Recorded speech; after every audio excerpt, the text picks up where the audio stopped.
जो बुद्धिमान पुरुष हैं वो सार वस्तु को ग्रहण करते हैं। जैसे साज करता है कि अगर गेहूं या कोई भी आप अनाज उसको साफ करते हैं तो जो कूड़ा करकट होता है उसको बाहर निकाल देता है, साथ साथ दाने पीछे शेष रहते हैं, शुद्धिकरण करता है। तो इसी प्रकार मनुष्य को संसार के जो पदार्थ हैं, विषय भोग हैं, इनमें कोई सार नहीं है। ये सभी असार वस्तुएं हैं। सार हरि नाम है, उसका चिंतन है, अपना कल्याण करना है। तो सार वस्तुएं ग्रहण करके जीवन का उद्धार करना चाहिए, कल्याण करना चाहिए। तो सार वस्तु का पता ज्ञानी महापुरुषों से मिलता है, गुरुओं से वो ज्ञान प्राप्त होता है। तो उनकी शरण में जाकर जो आपके लिए सार वस्तु है, आपके कल्याण के योग्य जो उपाय हैं, उनको ग्रहण करना चाहिए आपको। तो धर्म है, धर्म कमाना चाहिए। इस शरीर का कोई पता नहीं कब चला जाए, तो अपने अंदर रहने वाले ईश्वर को उसका साक्षात करना चाहिए। परमात्मा तो अंदर रहते हैं, पर मनुष्य उनको दूर मानता है, तो दूर हो जाते हैं, अपनी मान्यता के अनुसार है। यदि आप अपने हृदय में उनको कीर्तन करेंगे तो वो पास से भी पास है और दूर से भी दूर है। यदि आपका ख्याल उनकी तरफ नहीं जाता तो पास रहते हुए भी वो बहुत दूर है। अगर आप उनका चिंतन ध्यान करते हैं तो वो दूर रहते हुए भी पास में रहते हैं, उनका साक्षात्कार हृदय में ही हो जाता है। ये सब उनकी प्राप्ति के लिए उपाय हैं, जितनी भी साधनाएं हैं। क्योंकि संसार भयंकर असुरों से भरा हुआ है, भयंकर कष्टों से भरा हुआ है, दुखों से भरा हुआ है, काल रूपी सर्पों से भरा हुआ है। जो सर्प हर समय डसते रहते हैं मनुष्य को, काम, क्रोध, राग, द्वेष, ईर्ष्या, ये हर समय मनुष्य का, इस जीव का शोषण करते रहते हैं, घेरे रहते हैं और इसका पतन कर देते हैं। तो उनसे बचने का उपाय प्रभु की शरणागति है।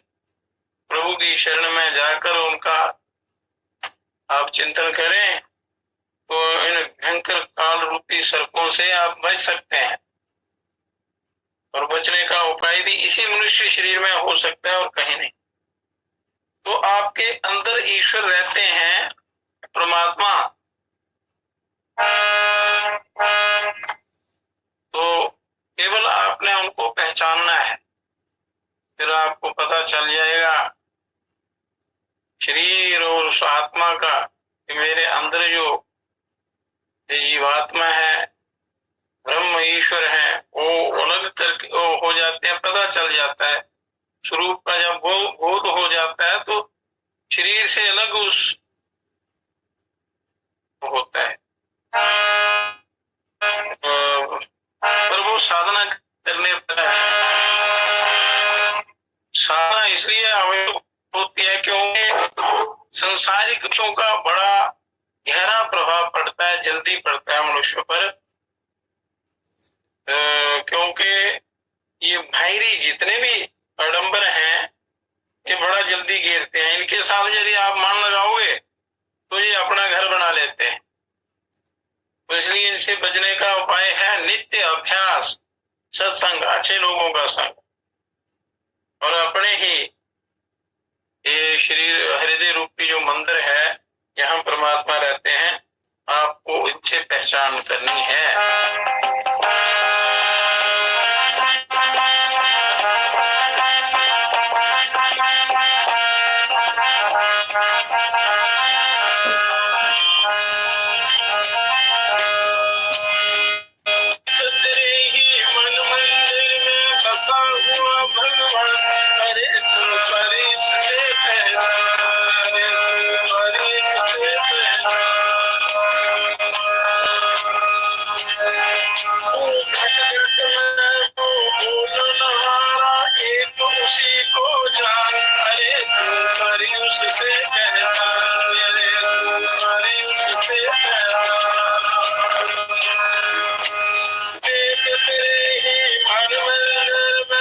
बसा हुआ भगवान, अरे तुम करी उससे पहचान, अरे तुम करी उससे पहचान।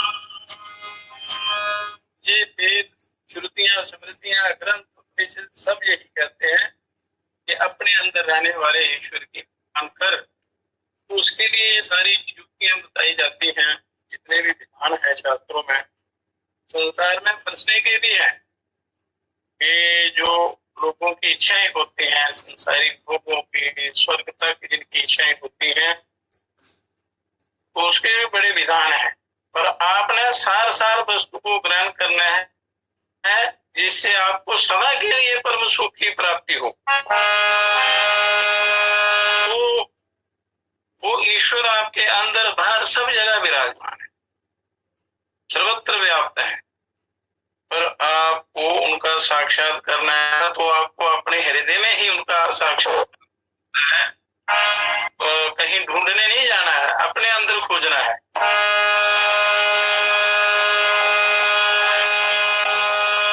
देख तेरे ही मन मंदिर में बसा हुआ भगवान, अरे तुम करे उससे पहचान, अरे तुम करे उसकी पहचान।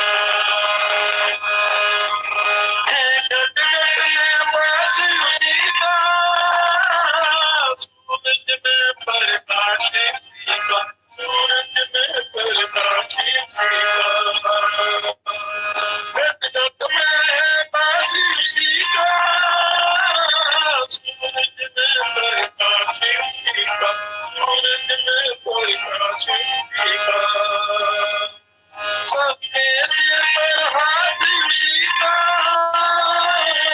जीवन में है साथ उसी का, जीवन में है साथ उसी का।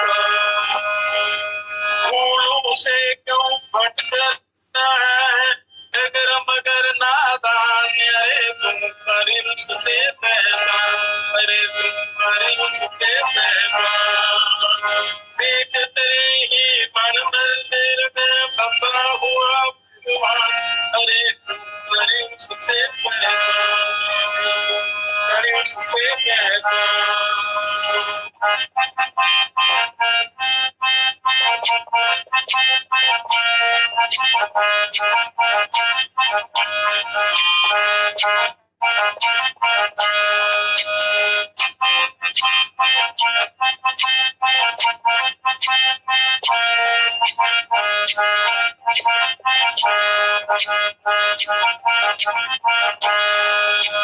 ये प्यारे माया के अंधे डाल रहा जब सिर पे छंदे, डाल रहा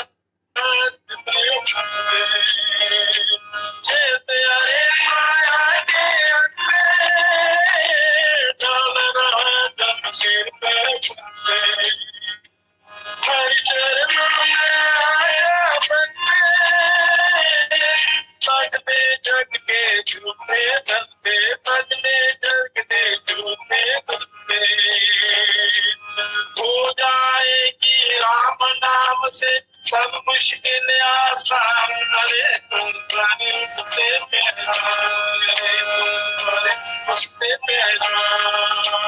देख तेरे ही मन मंदिर में बसा हुआ भगवान, अरे तुम करे उससे पहचान, अरे तुम करे उससे पहचान। घट घट में वो भूतनहारा, ये तुझी को जान, अरे तुम करे उससे पहचान, अरे तुम करे उससे पहचान।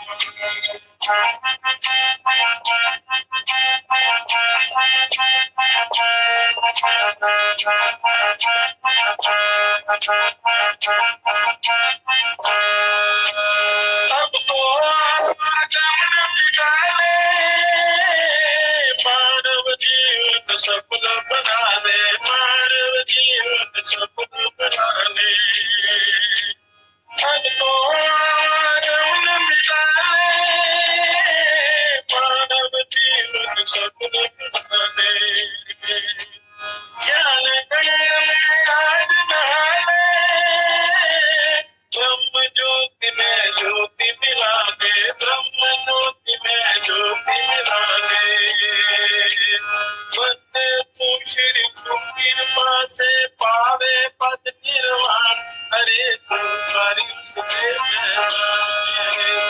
तुम्हारी उससे पहचान, देख तेरे ही मन में वह बसा हुआ भगवान।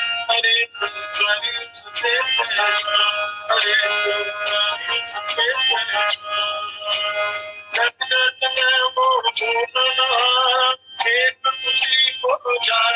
अरे तुम्हारी उससे पहचान, अरे तुम्हारी उससे पहचान, अरे तुम्हारी उससे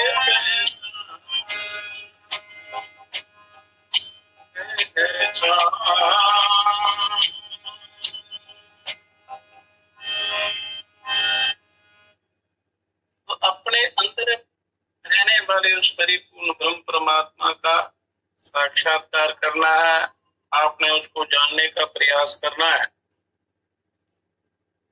तो बिना अभ्यास के, बिना साधना के ये संसार का जो प्रभाव है ये दूर नहीं होता। इसलिए मनुष्य को ये प्रयत्न करना चाहिए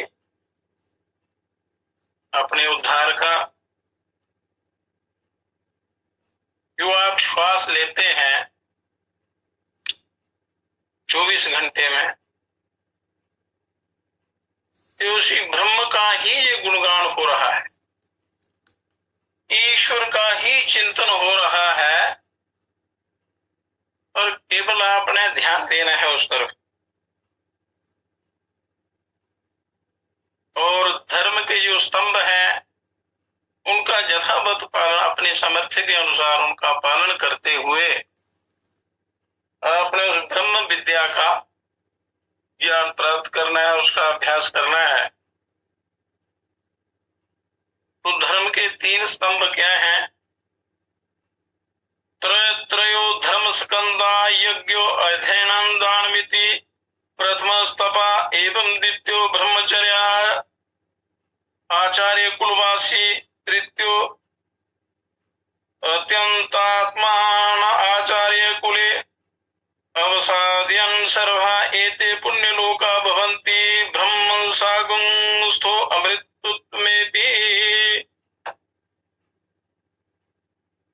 क्योंकि मनुष्य को धर्माचरण करना चाहिए, धर्म ही सच्चा साथी है आपका। धर्मेण हन्यते व्याधि धर्मेण हन्यते ग्रह, धर्मेण हन्यते शत्रु यतो धर्मस्ततो जया। धर्म से व्याधियां दूर होती हैं, क्योंकि व्याधियां, बीमारियां सबसे बड़ा विघ्न है मनुष्य के जीवन में। ये व्याधियां पीछा नहीं छोड़ती, ये भी कर्मों के फल हैं। ये काम, क्रोध, लोभ, मोह जो है ये बीमारियों के को पैदा करने वाले हैं, इनको जन्म देते हैं। क्रोध से कई भयंकर बीमारियां होती हैं, लोभ से भी भयंकर बीमारियां जीवन का पतन कर देती हैं, काम से तो सदा के लिए पतन हो जाता है।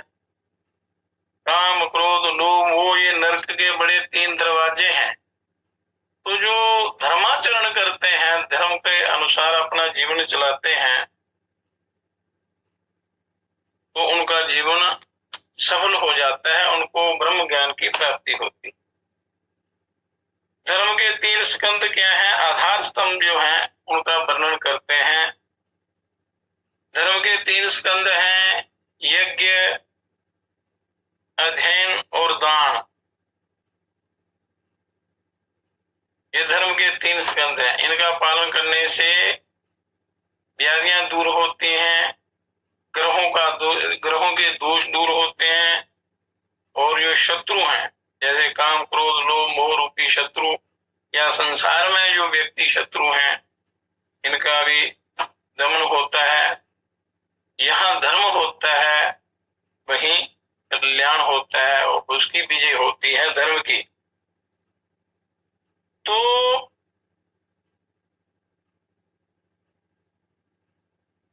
यज्ञ, अध्ययन और दान ये पहला स्कंद है, तप दूसरा स्कंद है।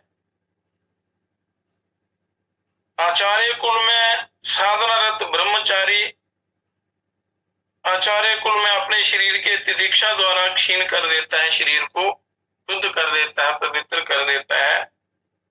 ये तीसरा स्कंद है। ये सभी पुण्य लोकों के अधिकारी होते हैं और ब्रह्म में स्थित अमृतत्व को प्राप्त करते हैं। पहला स्कंद है यज्ञ, अध्ययन और दान। दूसरा स्कंद है तप। तीसरा स्कंद है जो आचार्य कुल में अपनी विद्या प्राप्त करते हैं, साधना करते हैं, शरीर को तपाते हैं। तो ये सभी लोग पुण्य के अधिकारी होते हैं, पुण्य लोगों को प्राप्त होते हैं और अमृतत्व को प्राप्त करते हैं। प्रजापति जो है देवलोकों का सार ग्रहण करने के उद्देश्य से तप करने लगे, क्योंकि देवता भी तप करते हैं। ये सूर्य हर समय तप कर रहे हैं, जितने भी देवता हैं सृष्टि में तो सारे तप करते हैं। तप के प्रभाव से ये सारे संसार का चक्कर चलता है। तो मनुष्य यदि तप ना करे तो उसका पतन निश्चित है। तप ना करने के कारण ही मनुष्य दुख भोगता है, सुख नहीं मिलता, आनंद की प्राप्ति नहीं होती। आलसी प्रमादी विषय विकारी होकर इस अमूल्य जीवन का पतन कर देता है। पर इतना सुंदर मौका मिला हुआ है, इससे निकलने का, इस माया जाल से निकलने का थोड़ा भी अगर आप प्रयास करें तो रास्ता मिल जाता है। तप के प्रभाव से लोगों से त्रय विद्या, ऋक, यजुर, साम की उत्पत्ति हुई।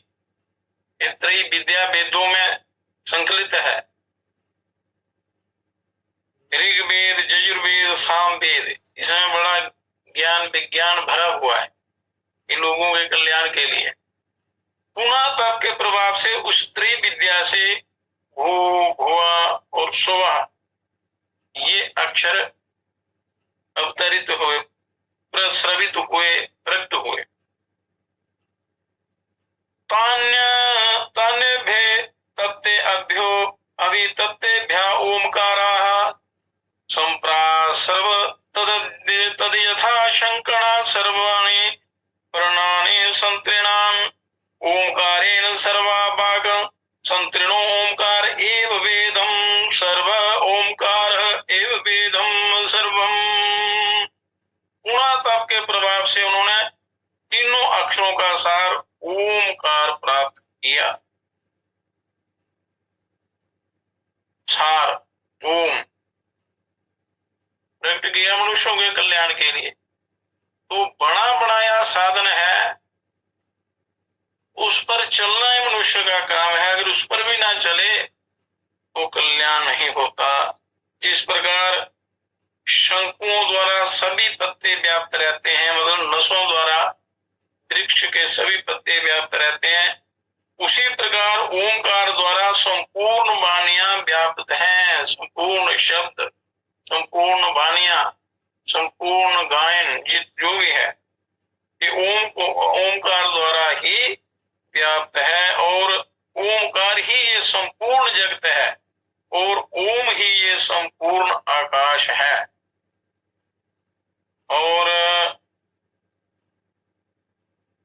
इसलिए एक मंत्र भी है, श्लोक है, ओमकारम बिंदु संयुक्तम नित्यम ध्यायन्ति योगिना कामन मोक्षदम चे ओमकाराय नमो नमः।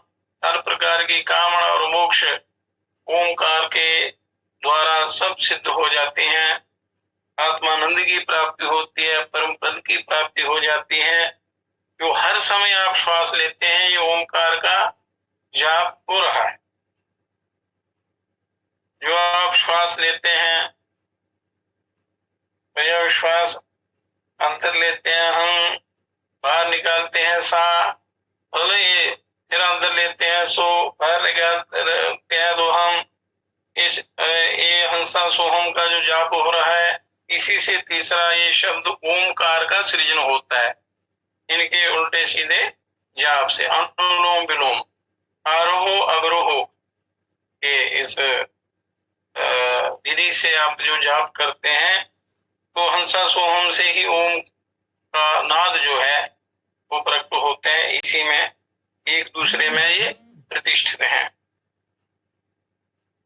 तो ब्रह्मवादिनो वदन्ति जद सूना प्रातः श्रवणः गुंरुद्राणा मध्यम दिना श्रवणामादित्यानां च विश्वेशां च देवना तृतीय श्रवणम्। अब यज्ञ धन और दान ये पहला धर्म का जो स्तंभ है, तो पहले स्तंभ के विषय में कहते हैं कि ब्रह्मवादी लोग कहते हैं, वो ब्रह्म का चिंतन वर्णन करने वाले जो ब्रह्म को जानते हैं या उनकी चर्चा करते हैं कि प्रातः काल का श्रवण वसुगणों का है। प्रातः काल का जो यज्ञ का समय है वो वसुगण है।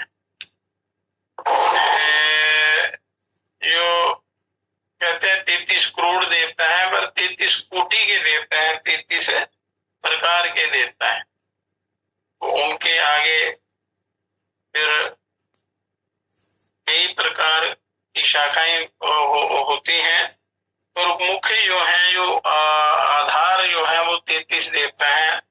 तो उनमें ये वसुगण भी आते हैं, अष्ट वसु जिनको कहते हैं। 11 आदित्य, अष्ट वसु, ये मिला के 11 रुद्र और 2 ये अश्विनी कुमार विश्वदेव जो है, ये 33 देवता, 33 प्रकार के देवता हुए। तो उनमें वसुगण जो है, इनका समय जो है प्रातः काल का है, मध्याह्न काल रुद्र गणों का है, और तृतीय श्रवण आदित्य गणों का तथा विश्व देवों का है। 3 समय है, प्रातः काल, मध्याह्न काल और सायंकाल। अलग अलग देवताओं का प्रभाव रहता है इस समय। फिर जजमान का लोक कहाँ है? जो जजमान है, यज्ञ करने वाले हैं, उनका कौन सा लोक है, कौन सा समय है? जो जजमान अपने पुण्य लोक को नहीं जानता है वह यज्ञ क्यों करेगा? अतः यज्ञ के फल स्वरूप पुण्य लोक को जानकर ही यज्ञ करना चाहिए कि मनुष्य का पुण्य लोक कहाँ है, क्या है। तो कोई भी काम करना हो तो उसकी पूरी जानकारी करके ही उसमें पूर्ण लाभ मिलता है, फल मिलता है। प्रातः काल अनुवाक मतलब ऋचा, जो वेदों में ऋचाएं लिखी हुई हैं, शब्दों के जो श्लोक होते हैं, उनका पाठ करने से पूर्व वह जजमान गाहर प्रत्याग्नि के पीछे उत्तराभिमुख बैठकर वसुदेवों के नाम का भली प्रकार गान करता है। हे अग्निदेव, आप इस लोक का द्वार खोल दें, इस लौकिक संपदा का, मतलब यज्ञ से लौकिक संपदाएं मिलती हैं, जिससे हम राज्य प्राप्ति के निमित्त आपका दर्शन करें। जजमान हवन करते हुए पृथ्वी लोक निवासी इस अग्निदेव को नमन करते हुए कहते हैं कि हे अग्निदेव, आपको हमारा नमन है, आप हमें इस लोक की प्राप्ति कराएं। निश्चय ही यही जजमान का लोक है, हम इसे प्राप्त करें, ये पृथ्वी मंडली। अत्र जजमान प्रस्तादायुष स्वाहा अपजहि परिघमित्युक्तो वितिष्ठति तस्मै तिष्ठति तस्मै स्वाहा प्रातः श्रवणागुं संप्रयच्छन्ति। जजमान हवन करते हुए कहते हैं कि हम आयु समाप्त होने पर पुण्य लोक को प्राप्त हों। हम निमित्त आहुति इस निमित्त आहुति हमें निमित्त आहुति समर्पित है, बाधाओं को दूर करें। हे प्रभु, ऐसा कहकर वे उठते हैं। पशुगण उन्हें प्रातः श्रवण प्रदान करते हैं जब ये यजमान से प्रार्थना करते हैं। तो वसुगण आवास देने वाले देवता है, रहने का स्थान देने वाले देवता है। तो इस लोक में वह दैवी अनुशासन में सुखी संपन्न जीवन की प्राप्ति के लिए उनसे प्रार्थना की जाती है। इसलिए वसुगणों की जो पूजा है या उनकी स्तुति है, उनका जो यज्ञ है, प्रार्थना है, तो वो आवास के लिए की जाती है, आवास के देवता हैं। तो मध्याह्न श्रवण के पूर्व यजमान दक्षिणाग्नि के पीछे उत्तराभिमुख होकर बैठकर रुद्र संबंधी शाम का गायन करते हैं, रुद्र की उपासना करते हैं। वेदों में जो ऋचाएं हैं तो रुद्रों को प्रसन्न करने के लिए स्वर के साथ उनका गायन करते हैं। तो उनके गायन से जो फल प्राप्त होता है उससे ये संतुष्ट होते हैं। हे वायु, आप अंतरिक्ष लोक का द्वार खोल लें, क्योंकि अंतरिक्ष में वायु का प्रभाव रहता है, जिससे हम वैराज्य पद की प्राप्ति हेतु आपका दर्शन करें। और जो जो कामना करता है ये जीव तो यज्ञ के द्वारा उसको मिलती हैं। अब यजमान हवन करते हुए कहते हैं, आथ जुहोति नमो वायवे अंतरिक्षते लोकम में यजमानाय बिंदुष यजमान से लोक एतास्मि। इस श्लोकों की रचना बड़े वैज्ञानिक ढंग से होती है। हमारे शरीर के अंदर भी ये शब्द जो है वो चक्रों में शब्दों का जाल है सारा, अंदर ही सारे चार भेद हैं, भाषा विज्ञान सब कुछ शरीर के अंदर है। तो संस्कृत ये बड़ी वैज्ञानिक भाषा है, इसका श्लोक बोलने से और सुनने से भी प्रभाव होता है, अच्छा फल मिलता है। और जो जो जानकार होते हैं, जिनको ज्ञान होता है, जो संस्कृत का ज्ञान रखते हैं, तो और ज्यादा लाभ होता है। और जो नहीं भी जानते हैं तो श्लोक के सुनने का प्रभाव उनको अवश्य पड़ता है। वो शक्ति केंद्र जागृत होते हैं, खुलते हैं, वो मनुष्य का चित्त परमात्मा की तरफ लगता है, अच्छाई की तरफ लगता है।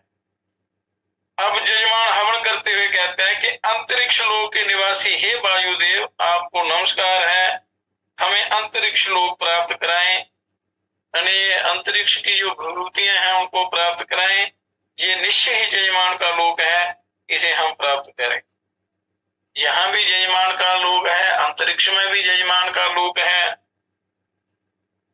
तो साध गृहस्थ के दायित्व पूरे करके गृहस्थी तो बनते हैं सभी, परंतु साध गृहस्थ बनना चाहिए।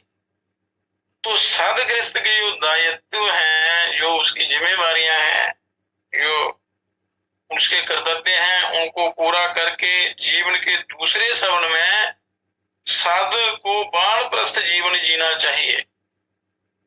50 वर्ष के बाद जो दूसरा तीसरा आश्रम शुरू होता है तो उसमें वानप्रस्थ जीवन बिताना चाहिए, धर्म कर्म का संचय करना चाहिए। रुद्र विकार नाशक देता है, तो जो पाताल में है या भूमि पर है, जो अंतरिक्ष में रुद्र है, तीनों लोकों में रुद्र है, तो ये रुद्र जो है ये विकारों को दूर करते हैं। या जो बीमारियां रुद्रों गणों के रुष्ट होने पर तो अनेक प्रकार के रोग, भयंकर दुख, कष्ट, क्लेश होते हैं, और रुद्रदेव जब प्रसन्न होते हैं तो ये सारे विकारों को नष्ट कर देते हैं। तो उनकी साधना करके व्यक्तिगत तथा सामाजिक जीवन से विकारों के निवारण का सुधारात्मक पुरुषार्थ करना चाहिए। जैसे रुद्राभिषेक करते हैं शिव जी का, तो उससे अपने व्यक्तिगत भी दोष दूर होते हैं और समाज का भी कल्याण होता है। यदि उसको अधिक मात्रा में किया जाए या सभी लोग करें तो समाज का भी कल्याण होता है। व्यक्तिगत और सामाजिक कल्याण के लिए इन रुद्रों की जो अर्चना पूजा करते हैं, प्रार्थना करते हैं, तो सारे दोष विकार जो है मिट जाते हैं और परमात्मा की प्राप्ति का मार्ग खुल जाता है। अब यजमान हवन करते हुए कहते हैं कि हम आयु समाप्त होने पर अंतरिक्ष लोक में वो प्राप्त करें, इस निमित्त ये आहुति समर्पित है आपको। और ये यजमान जब इस लोक की प्राप्ति के निमित्त समस्त बाधाएं दूर करने के लिए तैयार हो जाते हैं, तब उन्हें रुद्रगण मध्याह्न सवन प्रदान करते हैं। रुद्र जब प्रसन्न होते हैं तो ये मध्याह्न सवन जो है अंतरिक्ष लोक को उसकी प्राप्ति के लिए सहायता करते हैं। अब तृतीय सवन आ गया।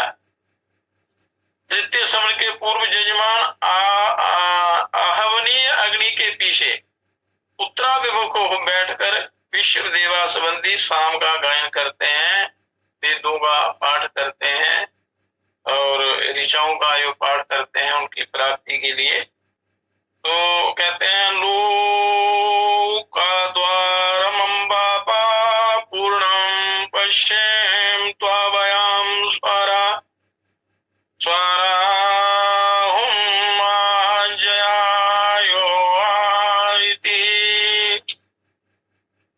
हे आदित्य देव, आप स्वर्ग लोक का द्वार खोल दें, तीसरे लोक का। बोलो प्रातः मध्याह्न सायं, ये लोक अंतरिक्ष और स्वर्ग लोक ये अयन तीनों हैं।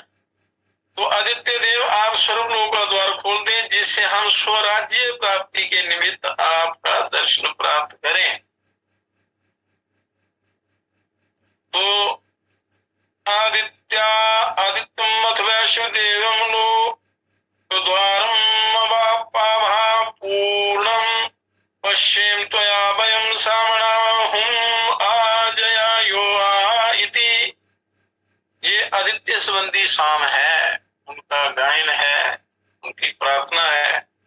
अब विश्व देवा संबंधी साम का गायन करते हैं। हे देवगणों, आप स्वर्ग लोक का द्वार खोल दें जिससे हम स्वराज्य की प्राप्ति के लिए उसके निमित्त आपका दर्शन कर सकें। तदनंतर यजमान यज्ञ करते हुए कहते हैं कि स्वर्ग लोक निवासी जो मंत्र बोले जाते हैं उनकी प्रार्थना की होती है ईश्वर की। तो मंत्रों के अर्थ का पता हो, जैसे मंत्र बोलते हैं क्या बोला जाए, आचार्य लोग जो मंत्र बोलते हैं तो यजमानों को अच्छी प्रकार समझाते हैं कि इस मंत्र का क्या अर्थ है, और वो मंत्रों का उच्चारण करने से वो शक्तियां जागृत होती हैं, सहायता करती हैं।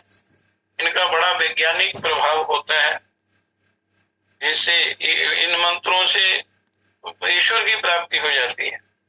तो कहते हैं यजमान कहते हैं कि स्वर्ग लोक निवासी आदित्य गण और विश्व देवा इस लोक में रहने वाले इस यजमान का नमन स्वीकार करें, इस यजमान को पुण्य लोक की प्राप्ति कराएं। तो यजमान हर लोक को प्राप्त कर सकता है। बोलो ये यजमान इस लोक मनुष्य का पुण्य लोक कहाँ है, तो ये स्पष्ट कर रहे हैं कि इस लोक को भी प्राप्त कर सकता है, अंतरिक्ष को भी, स्वर्ग को भी और पुण्य लोकों को भी, ब्रह्म लोक को भी प्राप्त कर सकता है। तो मनुष्य के लिए सारे लोक हैं। ईश यजमान से लोक एतस्मत् यजमान प्रस्तादा आयुषा स्वाहा पहत परिघी वित्युक्तो वितिष्ठति। ये निश्चय ही यजमान का लोक है, पुण्य लोक जो है, इसे हम प्राप्त करें। यहाँ यजमान यज्ञ करते हुए कहते हैं कि आयु समाप्त होने पर हम स्वर्ग लोक प्राप्त करें, इस निमित्त ये आहुति समर्पित है। ये आहुतियां देते हैं वो कोई कामना या इच्छा रख के देते हैं। तो हम स्वर्ग लोक प्राप्ति हेतु आगे आई सीमाएं पार करेंगे, ऐसा कहकर यजमान तैयार हो जाते हैं यज्ञ के लिए। तो ये धर्म का पहला स्कंद है।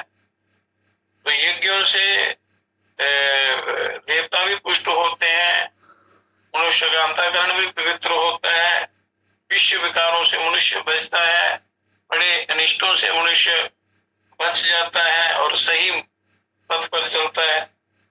उस यजमान के आदित्यगण और विश्व देवा तृतीय सवन प्रदान करते हैं। जो इस प्रकार इन तथ्यों को जानते हैं वे यज्ञ के सार तत्व को जानते हैं कि यज्ञ का क्या फल होता है। इस प्रकार अच्छी प्रकार जानकर साधना में लग जाए तो बड़ा जल्दी कल्याण होता है। पर ये मनुष्य जीवन में ही हो सकता है, देवता भी इस शरीर के लिए तरसते हैं कि मनुष्य लोक में हमारा जन्म हो तो इस कर्म भूमि के द्वारा हम उस ब्रह्म की प्राप्ति कर लें और ये माया जाल जन्म मरण का चक्र जो चलता है इससे छुटकारा पालें। ओम असोम आदित्यो देव मधु तस्य ध्योरे तिरश्चिन्वा शो अंतरिक्ष मुकुनो मरीच्या पुत्रा। ओमकार रूप ये आदित्य ही देवों का मधु है, ये सारी सृष्टि ओमकार रूप ही है, और ओमकार रूप ये आदित्य भी ओमकार रूप ही है, और ये देवताओं का मधु है। ह्यूलोक तिरछा बांस है, ह्यूलोक के ऊपर, और जिससे छत्ता लटकता रहता है, और अंतरिक्ष छाता है, और किरणें मधुमक्खियों के बच्चों की तरह हैं, ये सूर्य की किरणें हैं। तो इस आदित्य को पूर्व दिशा की, आदित्य की जो पूर्व दिशा की किरणें हैं वह शक्तों के पूर्वीय छिद्र हैं उस छाते के। ऋचाएं ही मधुमक्खियां हैं, ऋचाएं जो वेद मंत्रों में, जो वेदों में जो मंत्र हैं, ऋग्वेद ही पुष्प है, सोम आदि अमृत रूप जल तत्व है, सोम आदि अमृत रूप जो है वो जल तत्व है। इस प्रकार उन ऋचाओं ने ही ऋग्वेद को अभितप्त किया। उस अभितपन से यश, तेजस, इंद्रिय शक्ति, पराक्रम, अन्नादि रस पैदा हुआ। उनके यज्ञों में जो मंत्रों का उच्चारण किया जाता है, हवन किया जाता है, उसके द्वारा जो साधना की जाती है, उसी से यश, तेज, इंद्रियों में जो शक्ति है काम करने की, पराक्रम आदि रस पैदा हुए, अन्न आदि रस पैदा होते हैं। तो ये रस विशेष रूप से क्रियाशील हुआ। उसने आदित्य के पूर्व भाग में आश्रय ले लिया। ये जो आदित्य का लाल रंग दिख रहा है वही वह रस है, तप के द्वारा ही ये रस प्रकट होता है। तो आदित्य का जो लाल स्वरूप बाहर दिखाई देता है सबको, वही वो रस है जिससे संसार को पुष्टि मिलती है। अथ ये अस्य दक्षिणा रसस्तस्यास्य दक्षिणा मधुनाड्यो हो जयुष मधुकृतो हो यजुर्वेद एव पुष्पंता अमृता आपाह। अब आदित्य की जो दक्षिण दिशा की ओर किरणें हैं वह इस छत्ते की दक्षिणवर्ती मधु नाड़ियां हैं।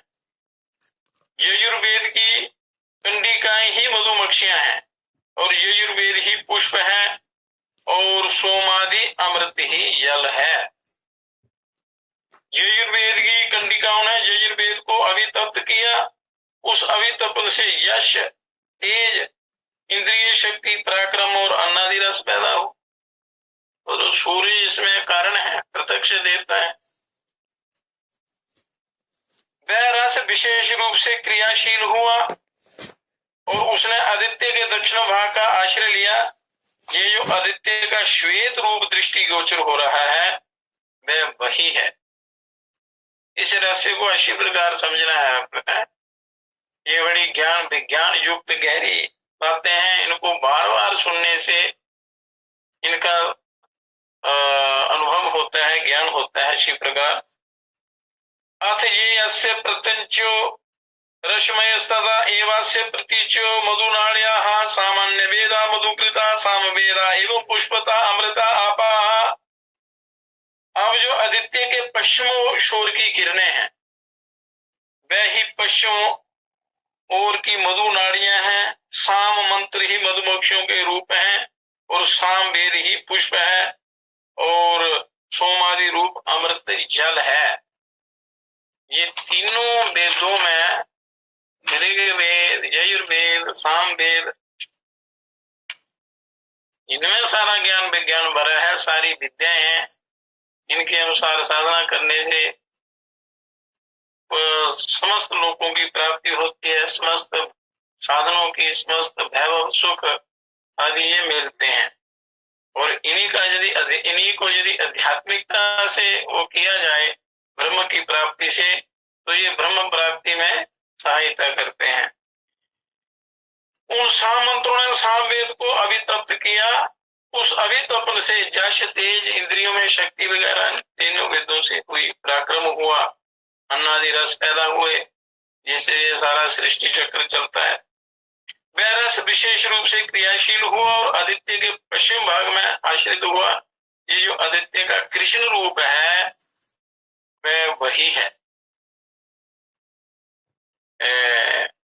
जब वो आप देखते रहते हैं सूर्य नारायण को, उदित होते हुए सूर्य नारायण को प्रतिदिन उनको देखना चाहिए।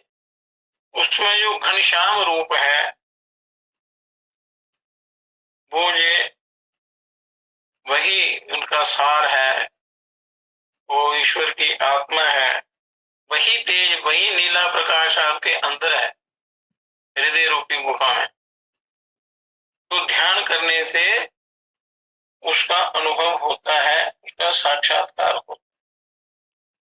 तो अब वो ध्यान साधना कैसे करनी है उसका भी आगे तरीका यहाँ बताया है। थैंक्स।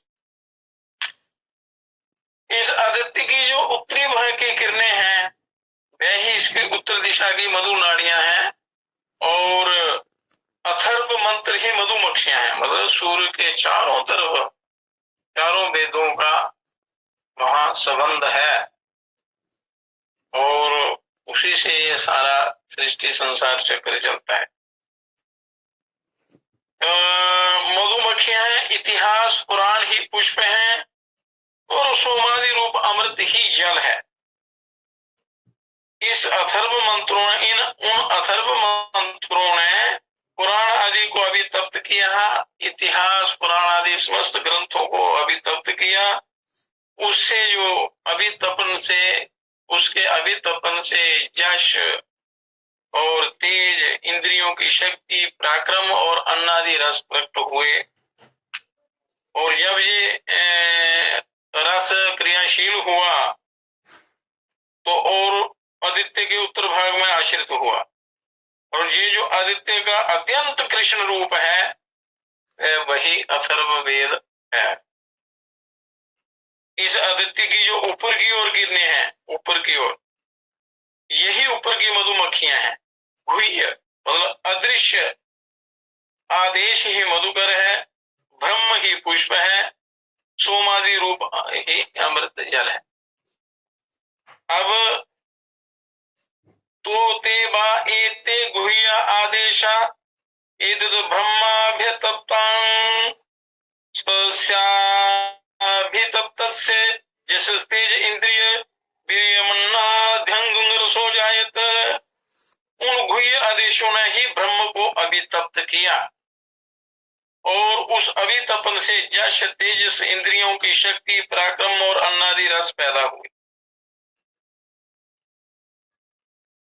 तो ये सृष्टि चक्र चलता है। तो सूर्य नारायण ही ये सारा चक्र चलाते हैं। जो ब्रह्म की जिस पद परम पद की प्राप्ति के लिए यहाँ वर्णन है, उस ब्रह्म की एक किरण से सूर्य नारायण को प्रकाश मिलता है सारा, जिससे सारी सृष्टि का संचालन करते हैं। उस ब्रह्म के प्रकाश का तो कोई वर्णन ही नहीं कर सकता, उसकी कोई हद ही नहीं है। तो उसकी प्राप्ति मनुष्य कर सकता है। इतनी सामर्थ्य परमात्मा ने दी हुई है, तो फिर हम उसको थोड़ियों के बदले गंवा देते हैं, मिटा देते हैं अपने अस्तित्व को। अपना जो इतना सुंदर मौका ईश्वर की प्राप्ति का मिला है, वो शास्त्रों का स्वाध्याय करके, अच्छी संगति का अनुसरण करके, और अगर भाग्य से कोई सदगुरु मिल जाए तो ये कल्याण हो जाता है, उस ब्रह्म की प्राप्ति हो जाती है और दुखों का सर्वदा नाश हो जाता है। परमानंद में ही ये जीव लीन हो जाता है। नहीं तो ये चक्र चलता रहता है। विषय भोग तो भोगों का ज्ञान तो पशुओं को भी है। विषय भोगों का आनंद पशु, जानवर, कीड़े मकोड़े सब लेते हैं, पर मनुष्य को उस ब्रह्मानंद की प्राप्ति करनी चाहिए। वो मौका मिला है, आखिरी मौका, आखिरी समय जो मिला है, उसका पूरा पूरा लाभ आपने लेना है।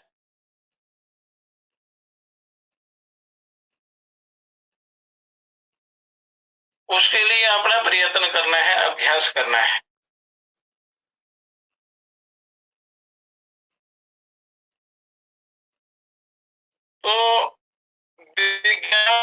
इत्यादि की सक्रियता के पीछे पदार्थ कणों की सक्रियता को कारण मानता है। जो विज्ञान है, ये साइंस है, तो कुछ पदार्थ कणों को ही मानता है उनका कारण। ऋषि कहते हैं कि इत्यादि की जो दृश्य प्रक्रिया चल रही है उसके पीछे चेतन का संकल्प या आदेश कार्य कर रहा है। विज्ञान दूसरे तरीके से समझता है, बताता है। ऋषि मुनि उस चेतन का संकल्प या उसका आदेश जो है उसको मानता है।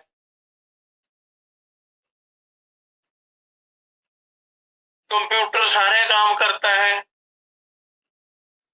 सारे कार्य करता दिखता है, किंतु कंप्यूटर वैज्ञानिक जानता है कि उस सारी प्रक्रिया के पीछे मूल में कंप्यूटर को दिया गया निर्देश कमांड ही उस सक्रियता का कारण है। जैसे कमांड देंगे वैसे वो चलेगा। तो उसी प्रकार ऋषि इस विश्व ब्रह्मांड के पीछे कोई गुप्त निर्देश होना मानते हैं। वो गुप्त निर्देश होना उनका मानना बिल्कुल सही है। वो उसे ही उन्होंने दृश्य रसों का भी रस कहा हुआ है। जो पीछे कोई गुप्त शक्ति है उसी शक्ति को ब्रह्म, परिपूर्ण ब्रह्म, परम पिता परमात्मा कहते हैं। तो ऋषियों ने लाखों वर्ष तप कर कर करके मनुष्य के कल्याण के लिए ईश्वर का साक्षात्कार किया और उनसे ये वेद रूपी विद्या प्राप्त करके मनुष्य के कल्याण के लिए प्रसारित किया, प्रचारित किया, दिया लोगों को। पर फिर भी यदि मनुष्य बने बनाए रास्ते पर नहीं चले तो फिर अनर्थ अनिष्ट ही होता है।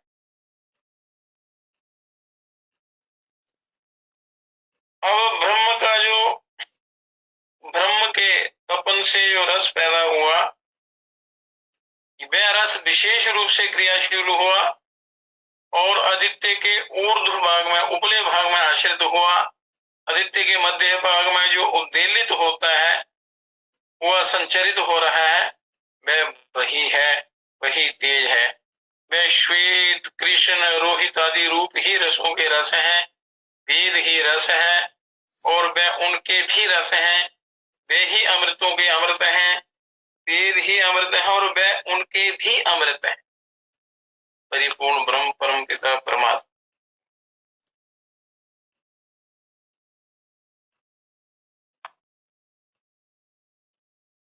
तद्यथ प्रथमम् अमृतम् तद्वस्वाहा उपजीवद अन्त्य अग्निना मुखेन नाभे देवा अश्नन्ति न पिबन्ति तदेवा अमृतम् दृष्ट्वा तृप्यन्ति।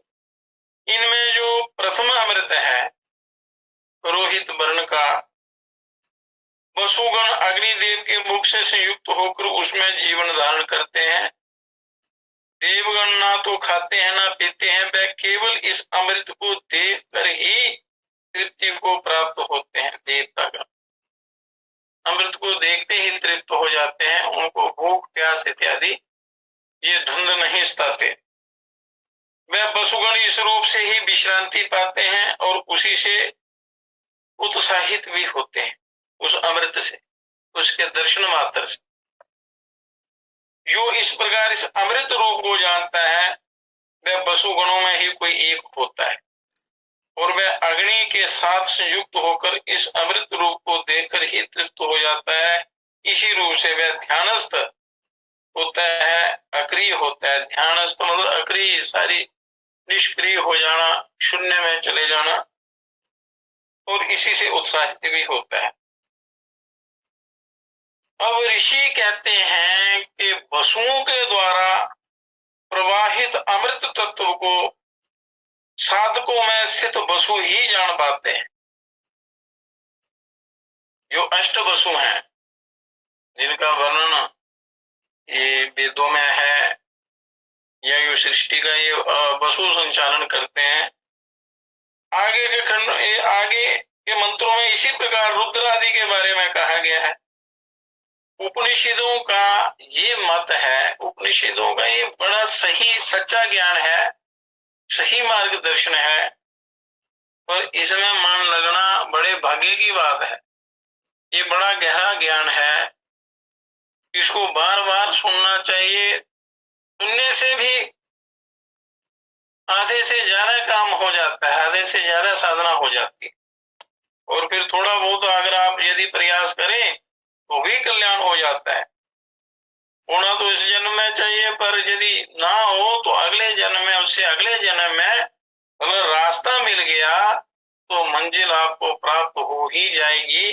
मार्ग सही होना चाहिए।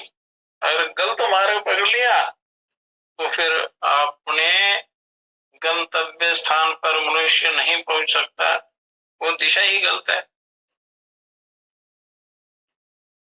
तो उपनिषदों का ये बात है कि विराट में स्थित देवों के अंश मनुष्य के अंदर में स्थित हैं। जो विराट रूप में देवता है सारे, जिनका वर्णन किया है, वो मनुष्य के अंदर भी सारे हैं। वास्तव में अपने समान धर्मी प्रवाहों से संबंध स्थापित कर लेते हैं और सुदूर अंतरिक्ष यानों में स्थित विभिन्न उपकरणों को उनके अनुरूप विशेष जो सिग्नल भेजकर, फ्रीक्वेंसी सिग्नल जो होता है, जो तरंगे होती हैं सिग्नल की, उनको भेजकर सक्रिय या निष्क्रिय कर दिया जाता है। उसी प्रकार मनुष्य के अंदर स्थापित विशिष्ट सर्किट चक्र, और वो विशिष्ट सर्किट क्या है, आपके अंदर जो चक्र है, ये इस ब्रह्मांड से जुड़े हुए चक्र हैं। जैसे कंप्यूटर से आकाश मंडल में जो सैटेलाइट या जो भेजे जाते हैं, उनका कंट्रोल इनके पास होता है नीचे, तो वही सिस्टम इस मनुष्य शरीर के अंदर है। बड़ा सूक्ष्म है, कंप्यूटर से भी करोड़ों गुना ज्यादा सूक्ष्म सिस्टम है मनुष्य के अंदर। यदि मनुष्य अगर साधना करे, उन शक्तियों को जागृत करे, तो ब्रह्मांड पिंड की जो है वो एकता सिद्ध हो जाती है। अगर मनुष्य साधना करे तो हमारे अंदर जितने भी चक्र हैं तो वो ऊपर इस पूर्ण ब्रह्मांड के साथ जुड़े हुए हैं। और विशिष्ट सर्किट चक्र देव प्रवाह अंतरिक्ष तत्सम प्रवाहों से जागृत या सुप्त अवस्था को प्राप्त होते हैं। जब तक सूर्य अपने पूर्व पक्ष से उदित होता है, उसका पश्चिम भाग अस्त होता है, तब तक वसुगणों के अधिकार और स्वराज्य के भागों का उपभोग होता है। वसुगणों के अधिकारों का, उनके भोगने का समय होता है। सूर्य के उदय और अस्त की प्रक्रिया में विभिन्न दिशाओं का उल्लेख किया जाता है। सूर्य उदय होते हैं, अस्त होते हैं, तो अलग अलग समय में अलग अलग देवताओं का प्रभाव होता है। अधिकांश ऋषियों ने उन दिशाओं को पृथ्वी की दिशाएं मानकर अर्थ करने के प्रयास किए हैं। जो जिनका वर्णन पीछे किया है दिशाओं का, सूर्य की दिशाओं का, तो उनका इन्होंने पृथ्वी की जो दिशाएं हैं उनके साथ इनका वो किया है, समानता की। जो विवेक को संतुष्ट नहीं कर पाते वे दिशाएं पृथ्वी की दिशाएं नहीं है। जैसा कि पिछले मंत्रों में स्पष्ट लिखा है कि विशिष्ट दिव्य प्रवाहों की स्थापना सूर्य के विशिष्ट भागों में हुई है। यहाँ सूर्य के उन्हीं भागों में विशिष्ट अमृत प्रवाहों के प्रकट होने की बात कही गई है। जैसे कहा है, पूर्व भाग में अमृत प्रकट होता है, दक्षिण भाग में होता है, पश्चिम भाग में, उत्तर भाग में, ऊर्ध्व भाग में, और ये सामने अधो भाग में।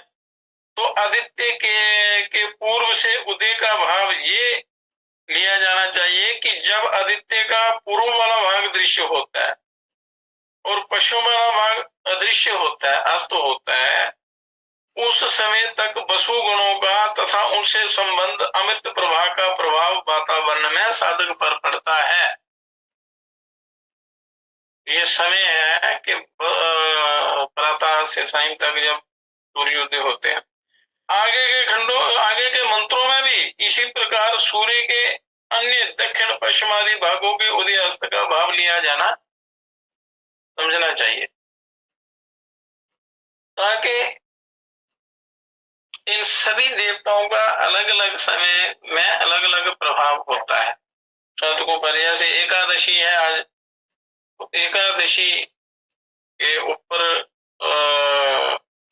से उसका प्रभाव होता है, वो अमृत की किरणें गिरती हैं, इसलिए एकादशी का व्रत करने वाले के सारे दोष दूर होते हैं। वहाँ पुराणों में उनकी कथाओं में वर्णन किया हुआ है कि एकादशी के व्रत करने से सारी इंद्रियों पर विजय प्राप्त होती है, मनुष्य को दीर्घायु आरोग्य की प्राप्ति होती है, समस्त साधनों की प्राप्ति होती है, मोक्ष तक हो जाता है।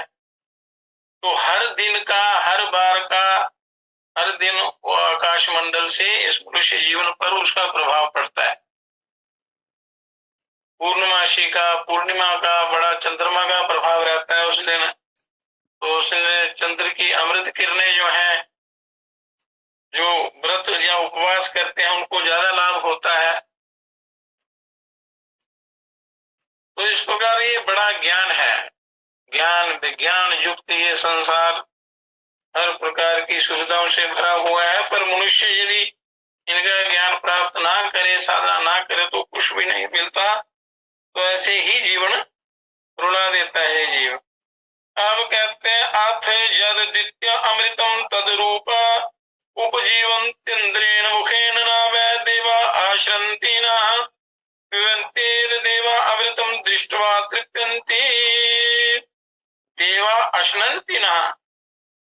ये जो शुक्ल रूप दित्य अमृत है, रुद्रगण इंद्रदेव के नेतृत्व में संयुक्त होकर उसमें जीवन धारण करते हैं, और वे देवगण ना तो खाते हैं ना पीते हैं, इस अमृत को देखकर ही तृप्त हो जाते हैं। जो पीछे वर्णन किया है कि सूर्य के पूर्व भाग से, पश्चिम भाग से, दक्षिण भाग से जो अमृत होता है उससे अलग अलग देवता तृप्त होते हैं, उसको देखने से ही तृप्त हो जाते हैं, इतना प्रभाव होता है उस अमृत का।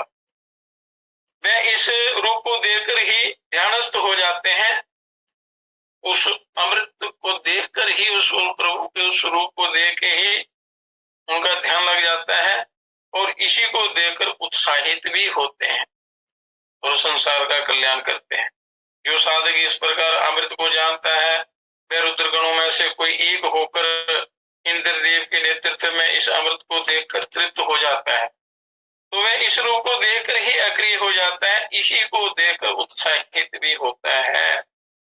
तो जब तक आदित्य अपने पूर्व भाग से उदित होता और पश्चिम से अस्त होता है, उससे दुगने समय तक उसका दक्षिण भाग उदित होता है और उत्तर भाग अस्त होता है। उतने समय तक वह साधक रुद्रगणों के ही अधिकार और स्वराज्य को प्राप्त होता है, जो साधना करता है। तो इस प्रकार अब अंतिम खंड है। अथ या तृतीयामृतम तदा आदित्य उपजीवन्ति वरुणेन मुखेन न वै देवा अश्नन्ति न पिबन्ति देवामृतम दृष्ट्वा तृप्यन्ति। अब ये जो कृष्ण रूप तृतीय अमृत है, आदित्य गण वरुण देव के नेतृत्व में उसमें जीवन धारण करते हैं, और वह देवगण ना तो खाते हैं ना पीते हैं, उस अमृत को देखकर ही तृप्त होते हैं, और इसी रूप में वो विश्रांति पाते हैं, और इसी से उत्साहित होकर संसार का काम करते हैं, उस सृष्टि के संचालन में सहायता करते हैं। जो इस प्रकार अमृत को जानता है, वह साधक आदित्य गणों में से एक होकर वरुण देव के नेतृत्व में अमृत को देखकर तृप्त होते हैं। वो अमृत को देखने से ही तृप्त हो जाते हैं, उसी में ध्यानस्थ हो जाते हैं, और इसी से वो उद्यमशील होते हैं, संसार का काम करते हैं, इस सृष्टि का। जब तक दक्षिण भाग से उदित होता और उत्तर भाग में से अस्त होता है, उससे दुगने समय तक पश्चिम भाग में उदित होता और पूर्व भाग से अस्त होता है। उतने दुगने समय तक ये साधक आदित्य गणों के ही अधिकार और स्वराज्य को प्राप्त होता है। तो ये जजमान यज्ञ करने वाला इन सब अमृतों को प्राप्त कर सकता है, करता है। और अब चौथा खंड है, ये जो अत्यंत कृष्ण रूप चतुर्थामृत है, जिसका पीछे वर्णन किया था। मरुदगण सोमदेव के नेतृत्व में उसमें जीवन दान करते हैं। उसी खाना पीना कुछ होता नहीं है, उसी अमृत को देकर तृप्त होते हैं और उसी अमृत की शक्ति से ही, देखने मात्र से ही वो क्रियाशील होते हैं, उत्साहित होते हैं, संसार का काम करते हैं। वे इस रूप को ध्यान में केंद्रित कर ध्यानस्थ हो जाते हैं।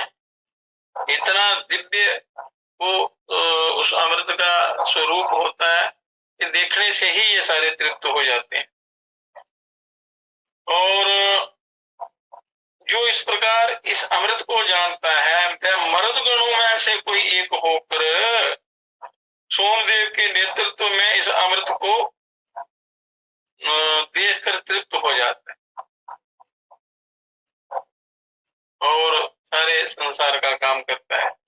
अब वह आदित्य जब तक अपने पश्चिम भाग से उदित होता है और पूर्व में अस्त होता है, उससे दुगने समय तक वह उत्तर भाग से उदित होता और दक्षिण भाग में अस्त होता है। तो उतने समय तक ये साधक मर्दगण को ही अधिकार और स्वराज्य को प्राप्त करता है। तो अब जो पंचम अमृत है, जो ऊर्ध्व भाग वाला है, आदित्य के मध्य संचरित स्पंदित होता है, जो पंचम अमृत है, वह साध्य गणदेव ब्रह्म के नेतृत्व में उसमें जीवन धारण करते हैं और बिना कुछ खाए पिए ऐसे अमृत को देकर ही तृप्त हो जाते हैं और उसी में ध्यानस्थ हो जाते हैं और उसी की शक्ति से ये सारा काम करते हैं।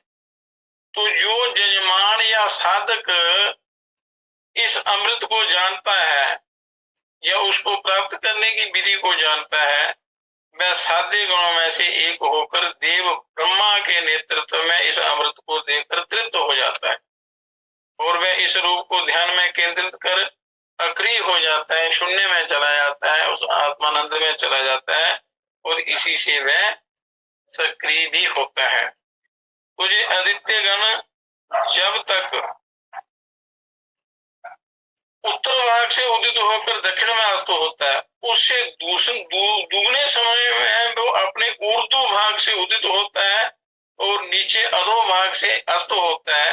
उतने समय तक वह साधक साध्य गणों के अधिकार को और स्वराज्य को प्राप्त होता है। ये मनुष्य को इतने अधिकार हैं, ये कर सकता है। अब अंतिम श्लोक है, अथ उत ऊर्ध्व उदित्य नवोदिता नास्तमेति कल एव मध्य स्थाता तदेशा श्लोका।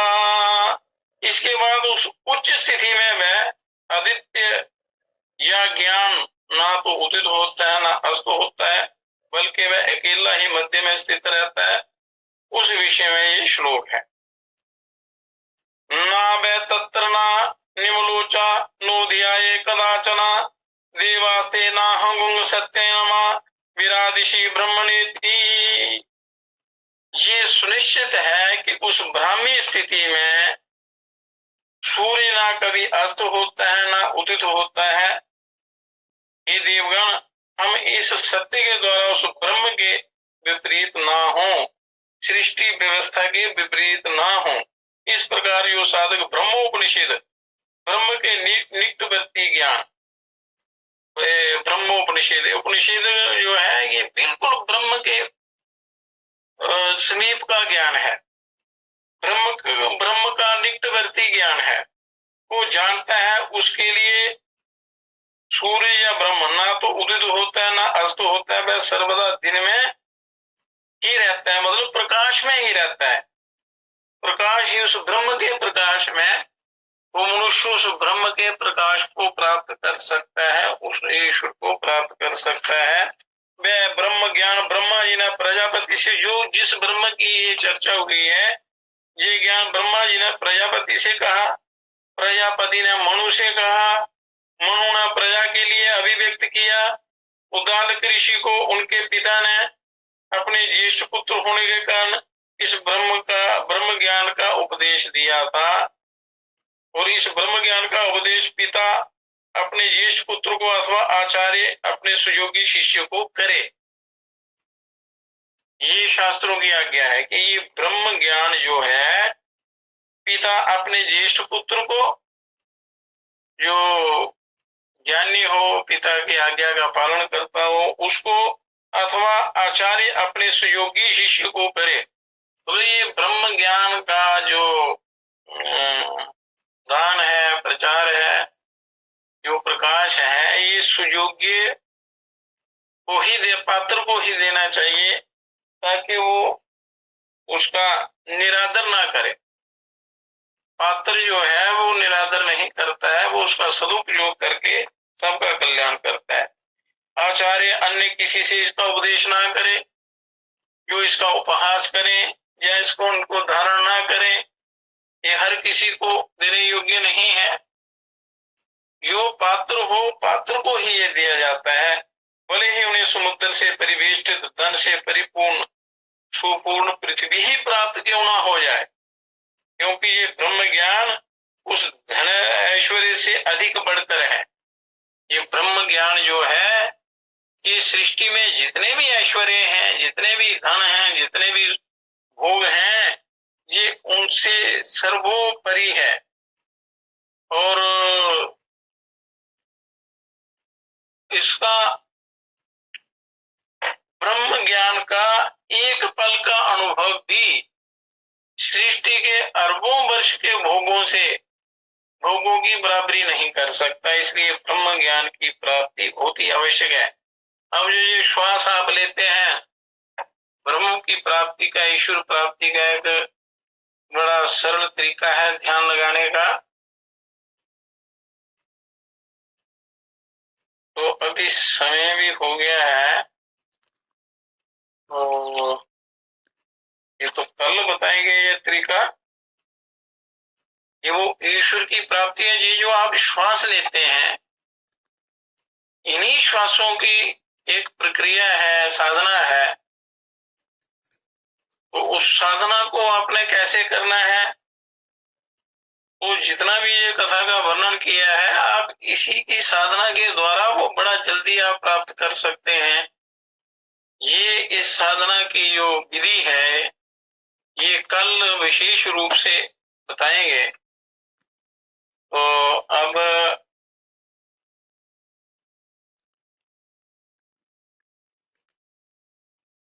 मनुष्य भूल चुका है, क्योंकि इस ब्रह्मानंद की जो प्राप्ति है, ये इसका अधिकारी है मनुष्य, पर अपने आप को इसने विश्व भोगों में ऐसे जकड़ रखा है कि इसको भान ही नहीं होता अपने आत्मोद्धार का, आत्म कल्याण का। तो ये कल ये विधि विशेष रूप से बताई जाएगी, क्योंकि मनुष्य के पास ना इतना समय है, जो समय है वो सारा अपने शरीर के लालन पालन पोषण में चला जाता है। फिर भी अगर थोड़ा बहुत समय निकाल कर ये युक्ति कल बताई जाएगी, इसका अगर अभ्यास करें तो बड़ा जल्दी कल्याण होता है। तो इसलिए जो जिज्ञासु लोग हैं वो इसको सुनकर इसको धारण करें और उस पर अभ्यास करेंगे तो उसका लाभ आपको अवश्य होगा। तो अब मनुष्य ने अपने आप को कैसे कर बना दिया है।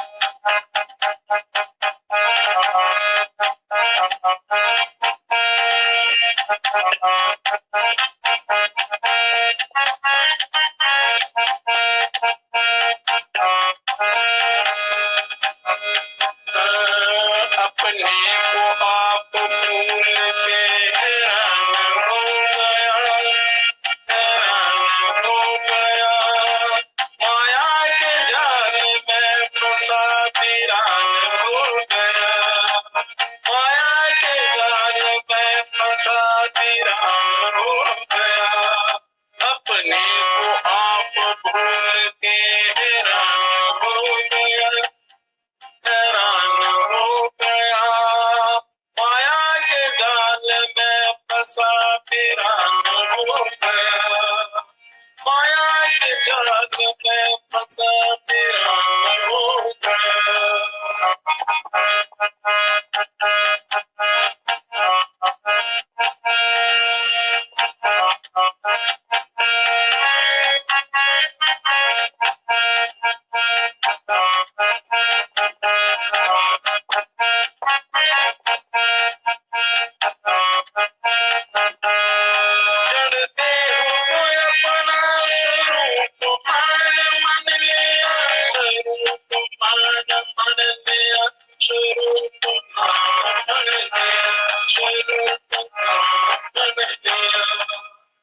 जड़ देह, ये शरीर जड़ है, तो मन इसको अपना स्वरूप मान लेता है। वास्तव में ये अपना स्वरूप नहीं है, अपना आप इससे अलग है, और मनुष्य इसको अपना स्वरूप मान लेता है, इसलिए फंस जाता है।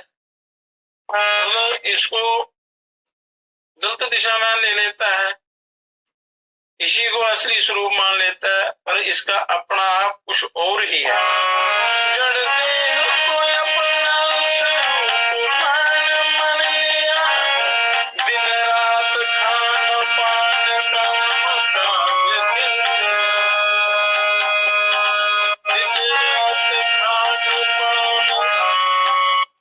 दिन दिन रात खान पान काम काज दिल दिया, पानी में मिल के घूम एक जान हो गया, एक जान हो गया, माया के जाल में फंसा वीरान हो गया, माया के जाल में वीरान हो गया, माया के जाल में फंसा वीरान हो गया। शरीर को ही अपना स्वरूप समझकर दिन रात काम काज में और खान पान में लगा रहता है। पानी में मिलके दूध एक जान हो गया, तो पानी दूध में जब पानी मिलाया जाता है तो दूध की ताकत खत्म हो जाती है, उसमें से घी मक्खन नहीं निकलता, पानी ही हो जाता है। मतलब कच्चा जीवन अगर विषय भोगों में लग जाए बिना साधना तपस्या के, तो जो जीवन समाप्त हो जाता है, जीवन जो है नष्ट हो जाता है, दुखी हो जाता है, उसका कल्याण नहीं होता। इसलिए साधक साधना करके अपने पूरे ज्ञान की प्राप्ति करके फिर अगर संसार में विचरण करे तो वो फिर माया जाल में फंसता नहीं है। ये माया जाल विषय विकार उस पर प्रभाव नहीं डाल सकते, फिर विषय भोगों को देखता रहता है, विषयों को देख देख के लालच में आ रहा, लालच में आ रहा, लालच में आ रहा, लालच में आ रहा, विषयों को देख देख के लालच में आ रहा, दीपक में जो पतंग जाएंगे सारा, दीपक में जो पतंग जाएंगे सारा, बिना विचार के सारा नदान हो गया, नदान हो गया, माया के जाल में फंसा वीरान हो गया, माया के जाल में फंसा वीरान हो गया, अपनी तो आप भूल के हैरान हो गया, हैरान हो गया, माया के जाल में फंसा वीरान हो गया। कर पुण्य पाप स्वर्ग नरक भोगता फिरे, नरक भोगता फिरे, नरक भोगता फिरे,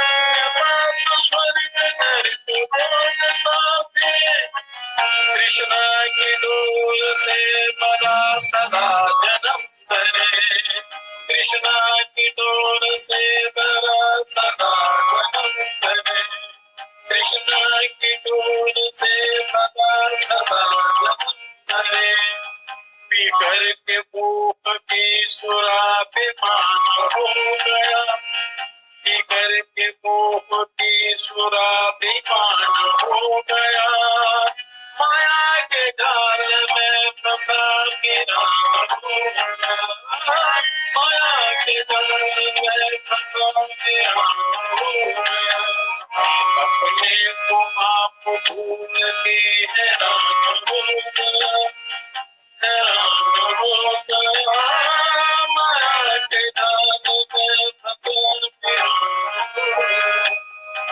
माया के जाल में फंसा वीरान हो गया।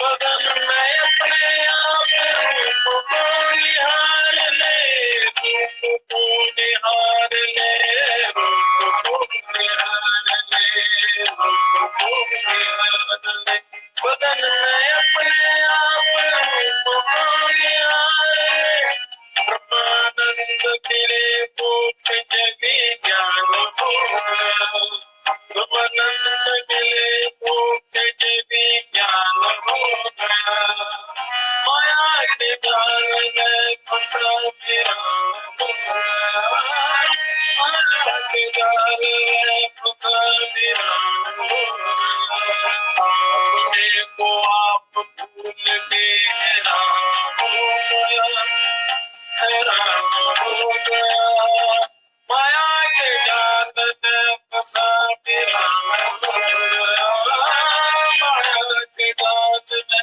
फंसा वीरान हो गया, वीरान हो गया, वीरान हो गया, वीरान हो गया।